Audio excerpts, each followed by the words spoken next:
Добро. Се наметнаа неколку тези кои што сакам јасно да ги одговорам и кои што мислам дека во минатиот период многу јасно биле одговорени.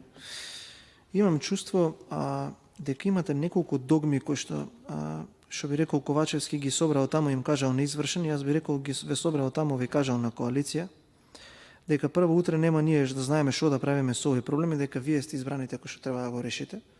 И тоа не е така и ве лаже. И ќе ви кажам сега ние како ќе го решиме тој проблем. И вториот проблем за ДУИ и дека ние утре неколку пратеници тоа мене ми го имаат кажано кога им кажувам дека кидат во затвор и ќе одговараат, дека утре и ние ќе се однесуваме со нив така пушти и полош. Не е така.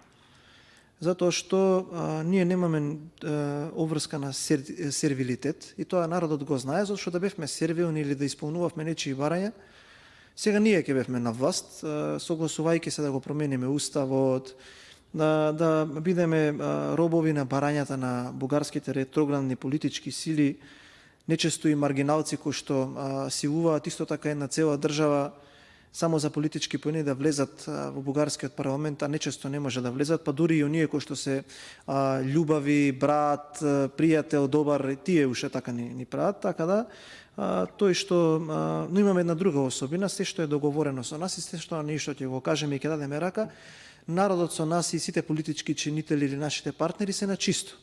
Значи ние не кажуваме денеска дека ова е бело, утре црно, па да го менуваме ставот. Не, сите знаат со нас на што се и народот знае и затоа и не гласи, и затоа ќе продолжи да не гласи. Сега да ви кажам за првата работа што ќе направиме ние кон нашиот пат кон Европската унија. Прво ќе седнеме и ќе ги повикаме и нашите меѓународни партнери, но и нашиот сосед на кој што по 150 години од кога се формирани како држава имаат одредена доктрина да го прават тоа што и го прават на Република Македонија, кој што најдоа еден така наречен Нобеловец тоа да им го потпише и да им кажеме дека Република Македонија треба да стане членка на Европска унија, почитувајќи ги условите кои што ги имаат сите други членки, а тоа е согласно Копенхагешките критериуми и исполнување критериуми или правење создавање реформи кои што се бараат исклучиво по тие критериуми и ништо повеќе од тоа. Дека Македонија е држава како сите држави во Европската унија и дека треба да биде членка таму, согласно тие критериуми, а не согласно тоа што ќе го преговара одредена историска комисија, нешто што вие се согласивте да го направите.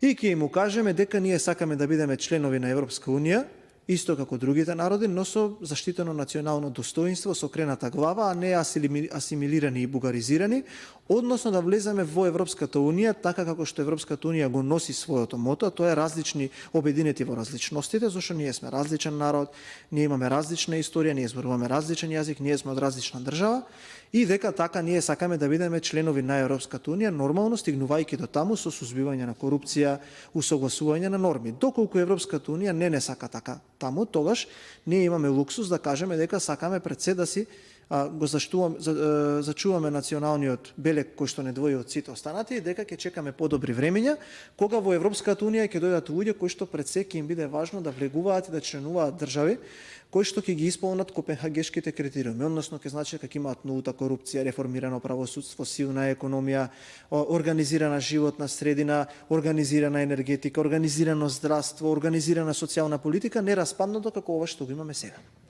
Тоа ние ќе го направиме од аспект на првото ваше прашање.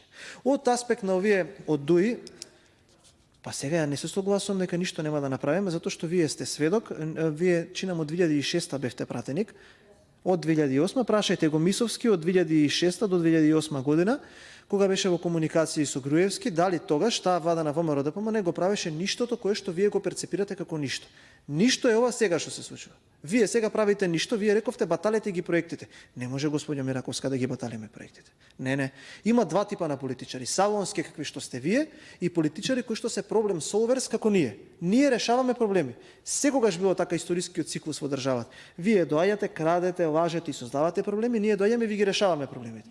И секогаш било така. И сега ќе ви кажам и за тоа што ќе направиме, затоа што отворивте многу квалитетна тема. За ДУИ. 2006 година се охрабри некој да ги испрати во опозиција. И најголемата историска грешка на ВМРО-ДПМН е во 2008 кога освои 62-3 пратеника и во 2014-та и 2011-та што ги зема на власт. Најголема грешка. Тие бандити кои што и тогаш ги силуваа и ги крадеа институциите. Ние на наредните избори планираме со поддршката која што сме охрабрени од последниве локални избори, која што ја имаме од народот, да дојдеме да освоиме над 61 пратеник или блиску до таа бројка и да соработуваме со албанската опозиција. И да им кажеме на нив јасно кои се нашите услови по кои што ние можеме да направиме партнерство со нив. Тие се нашите услови, ние имаме толку пратеници, овие прво да бидат испратени во опозиција, затоа што и внатре во партијата веќе има работи кои што не може да се трпат. Тоа го кажуваат Меджити и другите таму кои што се во таа така наречена огнена група, и тоа планираме да го направиме ние со овие од ДУИ. Ако не оценуваат како што го оценуваат со вас, ќе излеземе честно пред македонскиот народ и ќе кажеме: луѓе, ние со волку пратеници, со поддршката која што ни ја дадовте, не сакаме да ги прифатиме уцените на овие кои што не оценуваат оваа клика криминална од Мала Речица. Нека ги води, еве како што ве водеше до сега СДСМ заедно со нив. Тоа планираме да го направиме. И ние сме одлучни за тоа, и ние тоа ќе го направиме. Нема така како нас компромиси и разговарање за таа тема. Оваа држава повеќе нема луксус да ги храни нив. Оваа држава повеќе не може да биде заложник на 20 луѓе криминалци. Не, тоа ќе го направиме ние. Тоа сме ние многу честни и одлучни. Понатаму, еве вака. 2008 година вие тоа што требаше да го направите со НАТО, ние го направивме тоа што требаше. И го имавме поддршката од нашиот стратешки партнер, Соединетите Американски држави. Пред вас е мобилниот телефон, пишете таму президент Буш, односно председателот Буш, изјавата која што даде дека е разочаран од однесувањето на нашиот јужен сосед. Затоа ние тогаш не станавме членка на НАТО. Сите услови ги имавме исполнети. Од 2008 година па се до сега армијата беше во потполна готовност, заради тоа што ние не престанувавме да вложуваме во армијата. Ние од 2008 година до 2016 година се приближивме на НАТО стандардот затоа што вложувавме во армијата. И не бевме НАТО членка, а бевме држава која што најмногу помагаше на НАТО мисиите во светот. Тоа го правевме ние. Тоа го правевме ние. И носевме закони како еве академии на судии и обвинители, гледавме колку што е можно да го департизираме системот. Прочитајте ги вие евроизвештаите, односно извештаите од Европската комисија. Сега во последниве 5-6 години се најслаби некогаш. Претходно немаше такви забелешки. Имаше забелешки кои што ги има и сега, но немаше забелешки за реформските процеси превземено во некои процеси. Тоа можете да го видите. Тоа е јасно, тоа е достапно. Има еден документ од почитуваниот парламентарен институт, каде што укажува по просечна средна оценка на владите кои што ги превземале, односно каков напредок имале кон интеграциите до Европската Унија. За високо раководна служба законот. Во ред, се согласувам, треба да се направи консензус, како што го направивме за законот за буџети, ајде да направиме работни групи, да направиме групи каде што ќе членуваат и членовите од опозицијата. Знам дека имало некои работни групи, кои што се застанати со преговори, заради тоа што таму има многу сериозни работи, кои што вие мислам дека ако не сте го прочитале законот или ако го знаете, треба да ги знаете. И престанати се со работа. Еве, јас ви кажувам, пред некое време, јас лично имав средба со заменик министерот за администрација, во кој што разговаравме дека треба тие преговори да се откочат и дека треба повторно да се седне на маса и да се разговара за овие закони. Еве, јас бев во таа работна група, беше и почитуваната господја Дафина Стојановска за законот за буџети. 130 забелешки имавме ние. Дојдовме тука, имавме комисија за финансирање и буџет, се имплементираат тие забелешки, законот се усвои и знаете што се случи? Ништо. Не се почитува тој закон. Не се почитува тој закон. А го донесовме заеднички. Ајде да го донесеме тој за високо раководна служба. Повикајте не, ние ќе предложиме работна група, ќе разговараме во парламентот, ќе имаме 6, 7, 10 средби и може да го донесеме заеднички. Зашо да се крие позади затворени врати, да се вмесуваат одредби кои што треба да гарантираат неколку работи.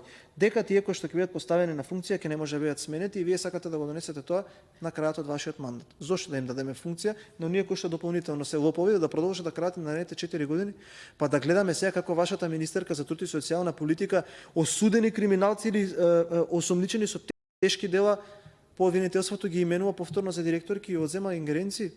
Немаме потреба да го правиме тоа. Ако правиме систем, ајде да правиме систем. И еве, сега ќе ви кажам уште една автокритика, да не биде таму сертификат за англиски јазик кој што ќе може да се земе во Косово или Албанија само со потпис. Не. Ако правиме, тогаш да правиме закон како што треба. И треба да седнеме и да кажеме да заеднички го донесовме овој закон, еве го закон. Не да бегате од нас. Додека бегате од нас, нема да имате поддршка за таквите закони. Затоа што немате честна намера. Понатаму, видите, нема да биде добро ВМРО-ДПМН да дое на власт. Одлично ќе биде. Не само што нема да биде, туку одлично ќе биде. Затоа што тоа е тоа нешто што ја треба на оваа држава. Повторно ќе ви кажам. Добро е што добивме можност да ги увериме граѓаните со тоа што имаме дел од локалната власт во оваа држава. И граѓаните може да видат. Нула поддршка од централната власт, намалување на дотации, кочење, непродолжување на проекти кои што би тоа биле започнати и лимитирани буџети. И граѓаните тоа го знаат. И затоа секаде каде што победивме на локалните избори, рейтингот ни е неколкукратно порасна, затоа што луѓето гледаат дека тие луѓе таму се трудат да им ги решат проблемите. Што ќе направиме ние? Зошто велам дека ќе биде одлично? Прво, ќе влеземе во еден инвестициски циклус, и ово одговорно го тврдам. Ќе го завршиме автопатот од Блаце до Скопје. Нема веќе да се срамиме, нема да биде застанат на 2 километри за да може да се крадат парите, туку ќе го завршиме експресно. Експресно ќе го завршиме тој автопат. Понатака, ќе го откочиме, ќе ги повикаме на одговорност тие кои што склучија анекси од 200-300 милиони евра за Кичево Охрид и ги испокрадува парите и ќе го завршиме тој автопат. И тоа ќе биде еден од најголемите срамови на вашата партија, зашто лажевте 6 години дека искривена трасата. И тука ќе го завршиме патот. Ќе ги донесеме законите, повторно ќе ги видиме во вадена процедура и ќе ги озакониме согласно македонското законодавство на БЕХТЕ ВНК и ќе видиме таму каде и кој колку украл и ќе биде санкциониран и повторно согласно позитивните законски норми ќе продолжиме да ги градиме тие објекти. Понатаму, 200 милиони евра годишно ќе одвоиме за инвестиции кон општините. И тука нема да ги двоиме ВМРО СДС. Некако сега. Затоа што во мојата општина има 2 основни училишта кои што не се завршени, а почнати се, и еден базен кој што има само дупка и ништо не е направено. Не. Сите градоначалници, ВМРО, СДСМ, дури Костадин Костадинов, овој Трајков или не знам како се вика во Делчево, не е ни важно, кои што имаат готови проекти, ќе имаат 200 милиони евра на располагање годишно преку Министерството за транспорт и другите министерства и ќе можат со готови проекти да отидат и владата да ги подржи. 200 милиони евра годишно, тоа ќе го направиме. Понатаму, 250 милиони евра годишно, надвор од овие 200 милиони кои што се за општините, ќе ги вложиме за развој на инфраструктура. Што значи тоа? Тоа значи дека ќе инвестираме во изградба на автопатишта, регионални, магистрални и експресни патишта.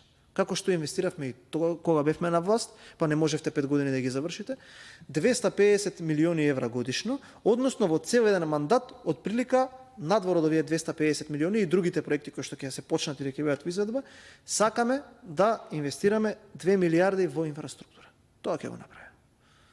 Тоа ќе го направиме. Тоа веднаш само што ќе дојдеме во институциите, таа програма со која што ќе победиме на избори ќе му биде дадена на секој функционер и согласно мерит систем ќе биде мерено што реализира. Нема ние да се занимаваме со прогони, со неважни работи, со тоа кој каква фирма ќе отвори. Не. Ние со тоа ќе се занимаваме. Ако не сте сигурна, прашајте Лилијана Поповска или Еве Павле Трајанов, каков ентузијазам имаше за проекти во владата на ВМРО да помине. Тоа ќе го правиме. Во истиот момент, само што ќе дојдеме на власт, веднаш ќе почнеме да реализираме проекти. Нема ние да се занимаваме со салонски политики, тој тоа кажа, овој кажа, овој тоа им порача, оној тоа им порача, баталете го тоа. Тоа ќе си го тераат тие за кои што се платени. Не цела влада, се знае. Тоа е за тоа, тоа е за тоа, тоа е за тоа, тоа е за тоа. Тоа ќе го правиме. Од првиот момент ќе почнеме пресинг на терен со градење и развивање на оваа држава. Како што тоа го правевме 11 години. Сега уште посилно ќе го правиме тоа. Затоа што оваа држава 6 години оди во ќорсокак и ништо не е изградено, а парите се искрадени. Имаме криза во енергетика, имаме криза со цени, имаме криза со социјала, со се имаме криза. Имаме министер кој што јас ќе му честитам нареден пат кога ќе го видам, кој што за здравство, кој што е храбар, кој што вели зашто е доктор, човекот си не е како овој Венко Филипче кој што му беше пред заклетвата или пред животот на граѓаните поважно бизнис интересот на фамилијарните веледрогери или фондацијата на Заев. Човеков си е доктор, доктор си бил, доктор ќе си се врати, колегите ќе го прашаат што направи и он се вака вели. Не би се лечел во Кичевската болница. Не би се лечел во Кичевската болница. Штипската болница вели е катастрофа. 6 години. Ништо, нула. Клинички центар нула. Зашто клиничкиот центар заемот не го пуштивте со европско знаменце? БЕХТЕ ОЕНК може, таму имаше пола милиарда долг. Зашто тој не го пуштивте со европско знаменце? Сега плаќаме пенали за тоа. Ќе изградиме нов клинички центар. И тоа ќе го направиме. И тоа не да бараме авантуристички локации, ваму, таму, ова, она. Трнете го тоа на страна. нов клинички центар по постојан изработен проект. Тука е проектот, ќе го изградиме клиничкиот центар. И тоа не само по овој систем, туку уште 4 на ниво на целата држава. Еден во Тетово, еден во Штип и еден од другите два краја на државата. Таков систем ќе направиме. Ќе изградиме нови студентски домови. Ќе го подобриме студентскиот стандард и на тоа ќе работиме. Ние на тоа ќе се фокусираме. И преку подобрувајќи ги тие услови внатре во државата, тогаш ќе успееме да ги натераме тие кои што се сериозни европски играчи со агресивна позитивна дипломатија да ја свиткаат раката на Бугарија. Така, тоа ќе го направиме. Зашто вие не можете да ме убедите дека една од 5 најголеми европски држави не може да примени дипломатија која што ќе убеди Бугарија дека треба да не откочи. Во право сум или не сум во право? Ама не сакаат тие таму. Како ќе не сакаат? Ке дојде тука европскиот амбасадор, ке влезе во болницата во Кичево. Такви треба да идеме во Европска унија? Не. Со проекти, со реформи, со газење, со исполнување на бенчмарковите од копенхагешките критериуми и кластерите. Не со авантуристи како Маричи, Османи, Ковачевски и еден друг трет. Не, со работници. Со луѓе кои што сакаат да си ја сработат работата. Така ќе успееме. Тоа е нашиот план. Тоа е нашиот мастер план како да станеме членки на Европската унија. Понатам, велите црквата, па ја не знаев дека вие сте и синот. Па кој Ковачевски Заев ја добија автокефалноста на црквата или синодот кој што преку мудра дипломатија успеа да го стори тоа? Таму има поглавар, таму има синод, тоа е синод е нешто слично како совет во општина или влада. Тие луѓето си успеа, зашо пробувате да им го украдете успех? Не е точно што сте направиле вие за да ја добиете автокефалноста, ништо. Не им го киндапирајте успехот на луѓето, тоа беше вековен стремеж. Тука е нешто многу посуштински од тоа што вие го кажувате. Знаете вие што направивте со црквата? Еден од тие владиците го киндапиравте да ви снима спот за НАТО, тоест да се извинувам за Северна Македонија. Тоа го направивте вие со црквата. Знаете зошто? За вработување член од семејство. Имаше таму, подржи европска имнина на овој, на оној, на ваков. Тоа го направивте вие со црквата. И криво ми е што го зборувам ово. Криво ми е затоа што стварно го ценам како еден од врвните интелектуалци, но мора да му се припомене на тој господин кој што си ги надмина своето властување. Тоа го направивте вие со црквата. Кажете ми, што и помогнавте вие на црквата во изминатите 6 години? Ништо. Еве една работа, кажете ми што и помогнавте? Ништо. Таму нема само верска дејност, таму има и други дејности кои што треба да се прават. Или на било која верска заедница, еве конкретно дека вие ја спомнавте автокефалност. Не, јасно ми е дека сум апсолутно во право. Знаете вие што направивте? Кога проба една влада да ја помогне за враќање на црквата која што било тука во центарот на Скопје, протестиравте и лупавте по лимовите. 6 години ја стои црквата, не знам како не ви е криво да не ја продолжите да изградите. Тоа правевте. Се буневте против споменикот од мајка Тереза на центарот на Пуштарот, каде што папата ви каже и Ватикан дека не треба да го закочите. Папата ви каже и Ватикан дека не треба да се мешате таму, затоа што тоа е проект кој што треба да ги подобри односите помеѓу тие две страни, Македонија и Ватикан. Тоа го направивте вие, ништо друго не направивте. Ништо друго, апсолутно нула една голема. Понатаму, еве ви кажав како ќе ја внесеме Македонија во Европската унија без лажење и крадење. Велите хидроцентралите на вашиот претседател. Вака. Зошто не отворивте истрага за истите? Зошто? Вие не отварате, но да повикате, ДКСК се произнесе дека нема судирни интереси со тоа. Дека Христијан Мицкоски нема никаков удел во тие хидроцентрали, ниту па можел да влие. Обвинителството мислам дека ќе отвараше предмет, ова на докаде е тој предмет. Нека отворат истрага, тука кога ќе дојде Јовевски, јас ќе го повикам, и јас сум го повикал тука. Отвори истрага, тогаш ќе дознаеме дали е или не. Таа тема не ви проаѓа во јавноста, граѓаните се свесни. Граѓаните се свесни и го навредувате на најдрски можни основи, на лични. Ваков, таков, човекот поседува ноу-хау. Човекот поседува ноу-хау и не можете да му го земете тоа. Дипломирал во Франкфурт, во Виена, во Италија, експерт е за енергетика. Признат.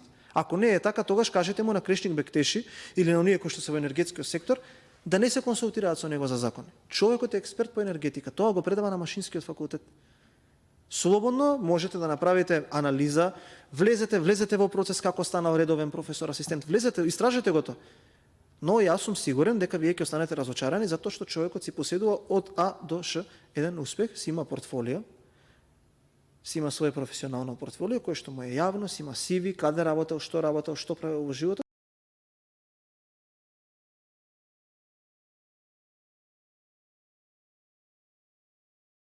И тоа си стои таму.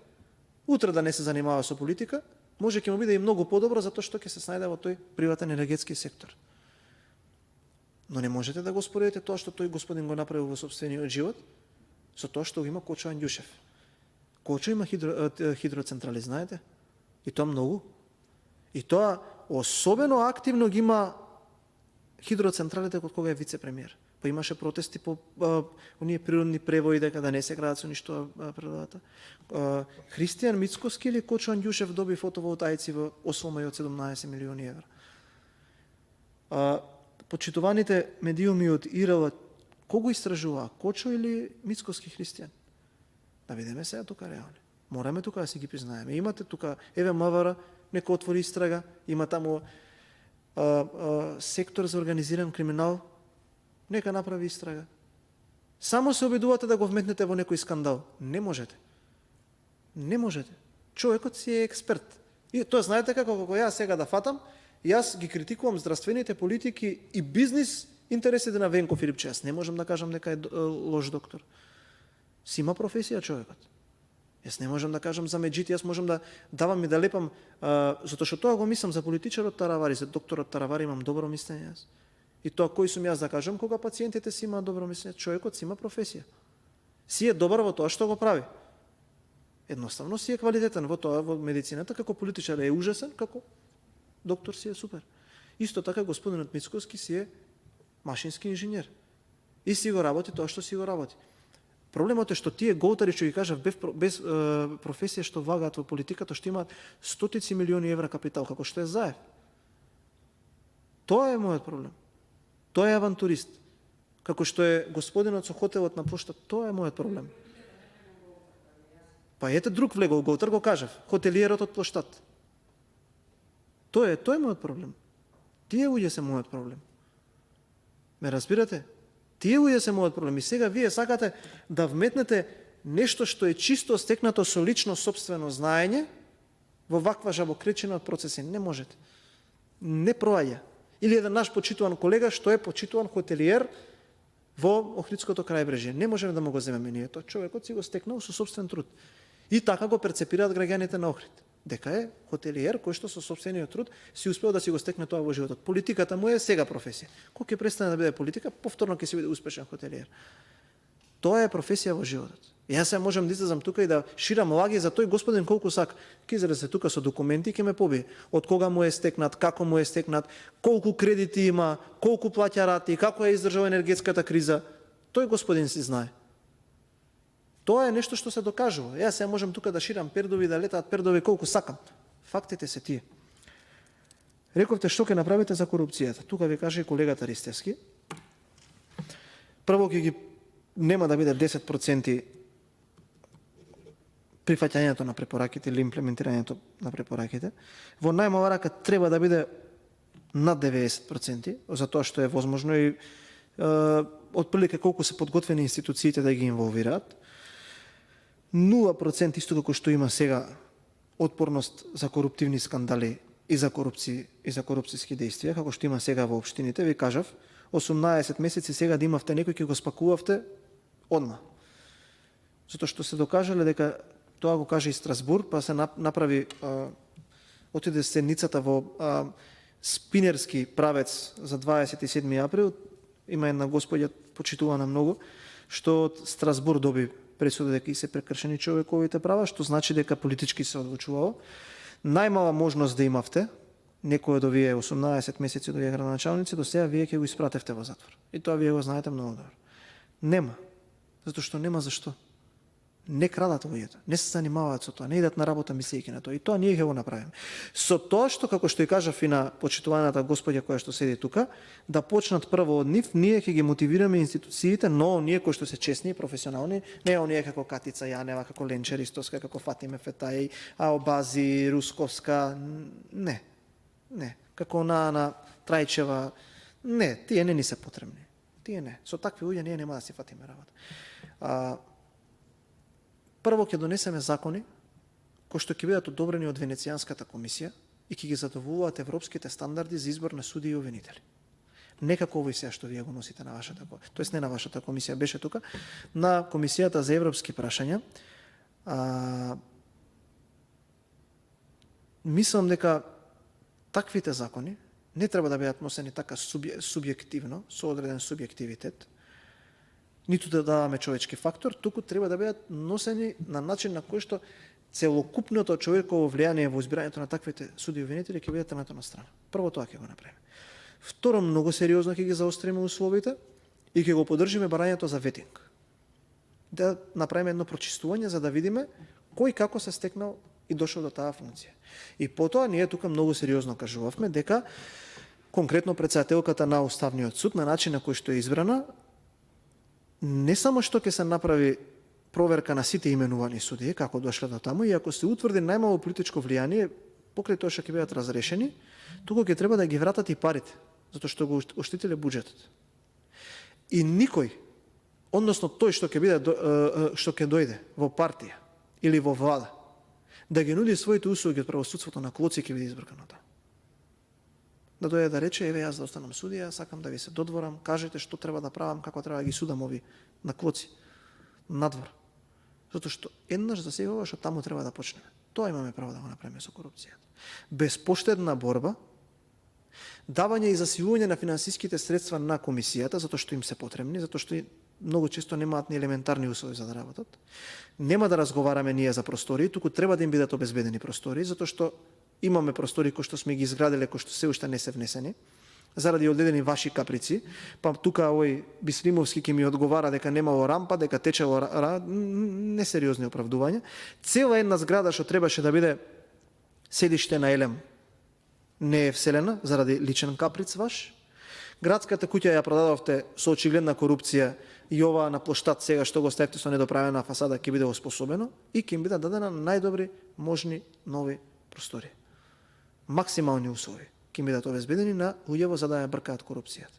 Затоа што само што ќе ја превземеме власт, уште вечерта ќе биде дадена одлука дека не е, односно изјава и одлука нормално, дека нема да се слави, туку да почне да се работи.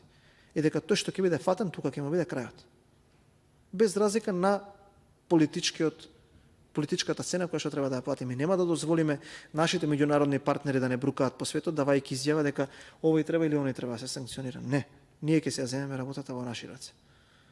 И од ова одвратно 85-то место или на она 111-то кое што бевте плафон, ќе успееме да ја донесеме Македонија барем во првите позиции.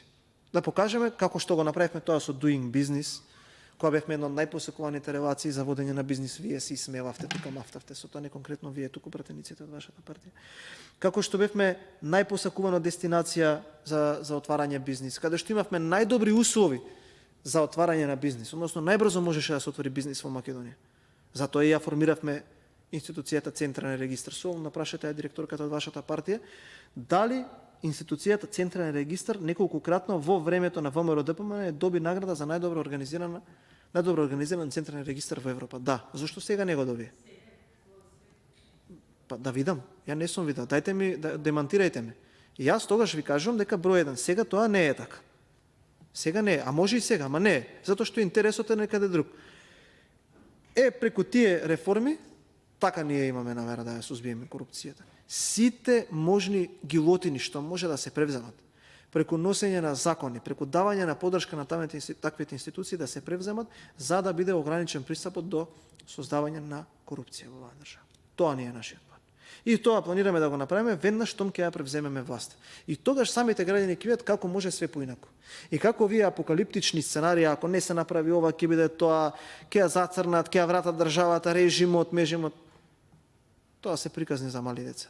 Дури ни малите деца не веруваат во тоа. Така ние имаме право да влеземе робусно, отворено, во костец со проблемите и да ги решиме сите овие наталожени проблеми. Затоа што граѓаните на оваа држава мора да разберат дека може поинако тоа кое што вие го правите сега.